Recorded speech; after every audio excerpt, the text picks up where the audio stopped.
This channel does not promote any violent, harmful, or illegal activities. All content provided by this channel is meant for an educational purpose only.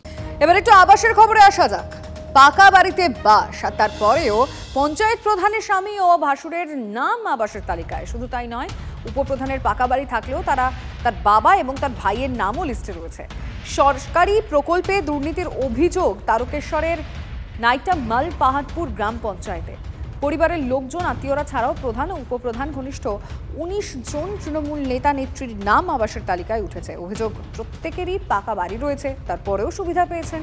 তালিকা প্রকাশ্যে আসতেই অস্বস্তিতে জেলা তৃণমূল নেতৃত্ব। এদিকে উপপ্রধানের বাবার দাবি, তাঁর নিজের বাড়ির মাটির বাড়ি রয়েছে, অন্য দুই ছেলেরও তাই, আর সেজন্যই আবাসের ঘরের আবেদন করেন। যদিও আবাসে দুর্নীতির অভিযোগ তুলে সরব স্থানীয় বিজেপি নেতৃত্ব।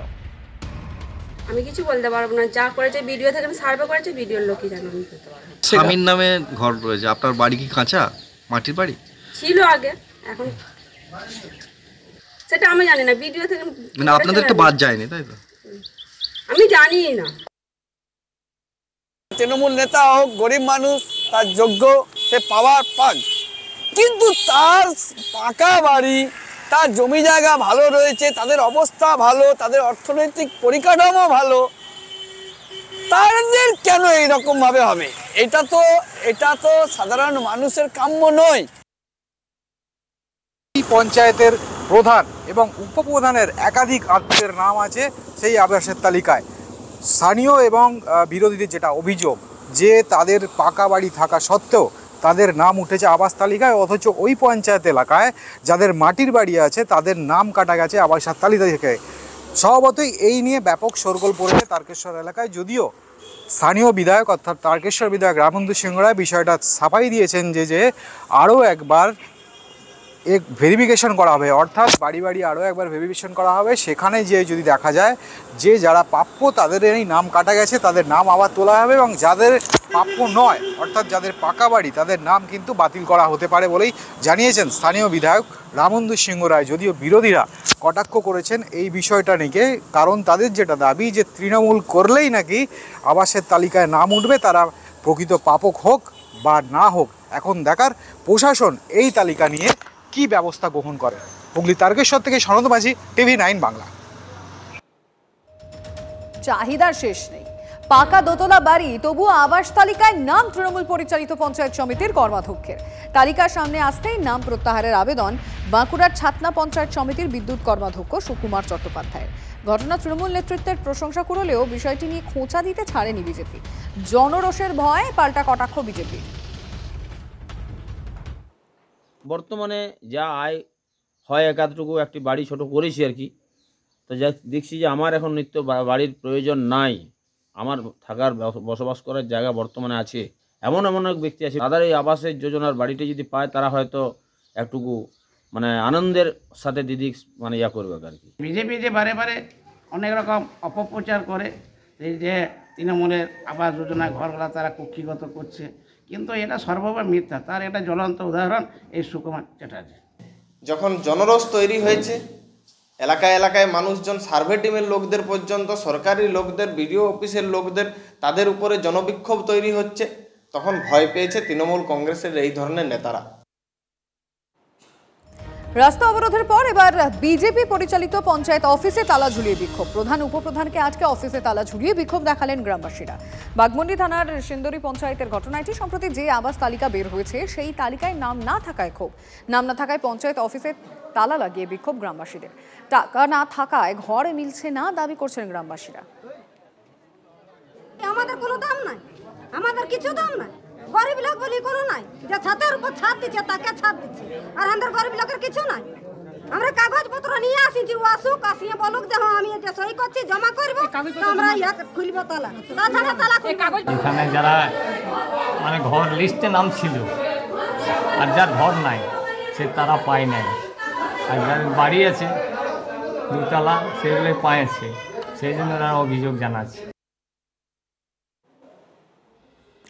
তৃণমূলের সঙ্গে বোঝাপড়ার অভাব মেটাতে এবার আসরে স্বয়ং রাহুল গান্ধী। লোকসভায় সুদীপ বন্দ্যোপাধ্যায়ের কাছে এসে কথা বললেন রাহুল গান্ধী নিজেই। কী কারণে বোঝাপড়ার অভাব জানতে চান তিনি। আজ ইন্ডিয়া জোটের কর্মসূচির কথা তৃণমূলকে না জানানোয় রাহুল গান্ধীর প্রশ্নের মুখে কেসি বেণুগোপাল। রাহুল গান্ধী আমাকে জিজ্ঞেস করছিল আপনাদের সঙ্গে আমাদের কি কোনো বোঝাপড়ার অভাব হচ্ছে, আজকে একটা কর্মসূচি ছিল আমাদের, বলছে আমাকে জানানো হয়। উনি আমার সিটে এসে কথা বলছিলেন, বেণুগোপালকে ডাকলেন এবং বেণুগোপালকে জিজ্ঞেস করলো যে কি হলো। তখন বেণুগোপাল বললে তো কালকে রাত্রিবেলায় 10টার সময় ঠিক হয়েছে, সেই জন্য হয়তো খবর দেওয়া হয়নি। কিন্তু সেটা তিনি বুঝলেন যে এটা ওদের দায়িত্বের মধ্যে পড়েছে।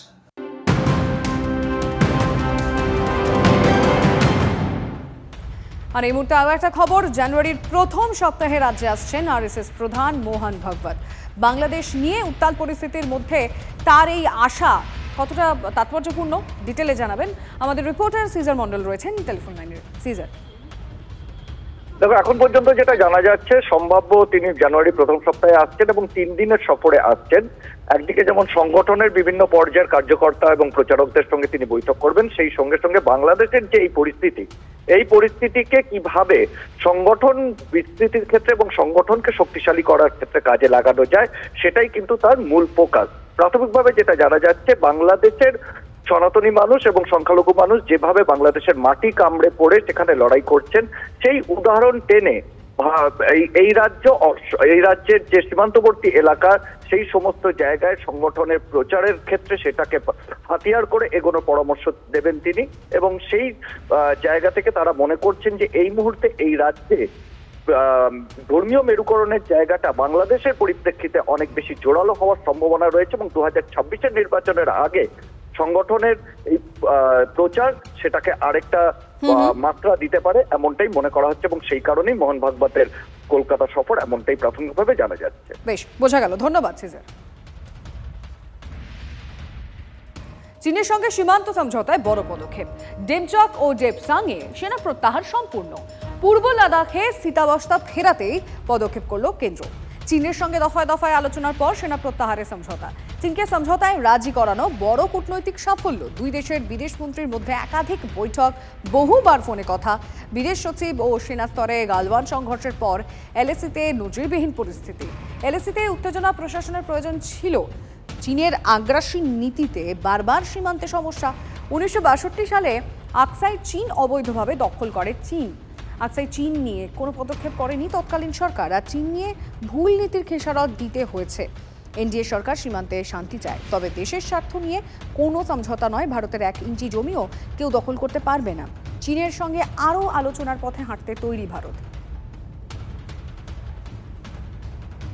We will be discussing both de-escalation as well as effective management of our activities in the border areas.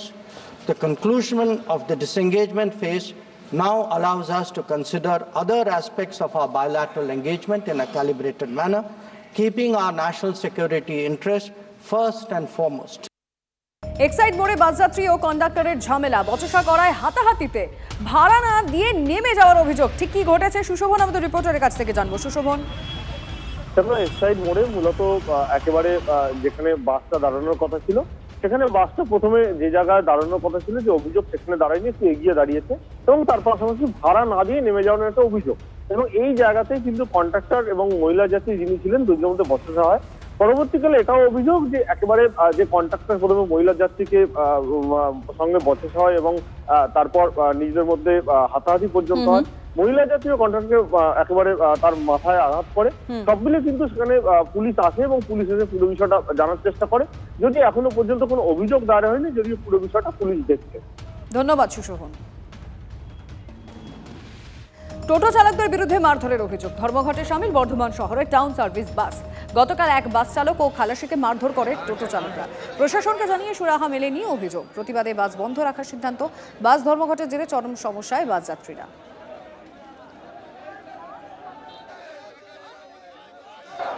টোটো চালকদের বিরুদ্ধে মারধরের অভিযোগ তুলে আজ সকাল থেকেই ধর্মঘটে সামিল হয়েছে বর্ধমান শহরের সমস্ত টাউন সার্ভিস বাস। তাদের যেটা মূলত অভিযোগ যে গতকাল তাদের এক ড্রাইভার এবং এক খালাসিকে মারধর করা হয়, তাদের বাসের উপর হামলা চালানো হয় এবং প্রশাসনকে জানিয়েও কোনো সুরাহা হয়নি বলে অভিযোগ। স্টেশনে টোটোওয়ালা টাউন সার্ভিস বাসদেরকে মেরেছে, হামেশাই মানে বাসওয়ালাদেরকে টোটোওয়ালা ধরে মারছে, তো টর্চার করছে। তো আমরা এইভাবে কি করে বাস চালাবো? যদি প্রশাসন এর কোনো সুরাহা করে তাহলে আমরা বাস চালকরা বাস চালাবো, নচেত আমরা বাস চালাতে পারবো না। আমাদের যেভাবে অত্যাচার করছে টোটোওয়ালারা, মারছে ধরছে, আমাকে মেরেছে। কালকে আমাকে গাড়িটা দাঁড় করে রেখেছে 20 মিনিট, সামনে ব্র্যাকেট দিয়ে দিচ্ছে, দিয়ে বলছে গাড়ি যদি বাড়াস কাঁচ ভেঙে দেবো। লাইন বাস হোক, টোটো হোক, যা করেই যেতে হবে, কিছু করার নেই। সমস্যা তো হচ্ছেই, সমস্যা হবেই, কিছু করার নেই। ভাড়াও বেশি বলছে, 10 টাকা করে বাস, সেখানে ডবল বলছে। আমাদের কার্জন গেট পর্যন্ত তো যেতে হবে, কি করে যাব? এখান থেকে স্টেশন 20 টাকা ভাড়া বলছে, আবার স্টেশন থেকে আবার এক্সট্রা ভাড়া দিয়ে আবার যেতে হবে, এই তো এত সমস্যা। বাস চালক যারা ড্রাইভার বা যারা খালাসি, তাদের যারা দাবি যে অতি সত্বর প্রশাসন দ্রুত হাতে এই সমস্যার সমাধান করুক, না হলে তারা অনির্দিষ্টকালের জন্য এই ধর্মঘটে সামিল থাকবে। বর্ধমান থেকে ক্যামেরা গোপালের সাথে মনোতোষ, TV9 বাংলা।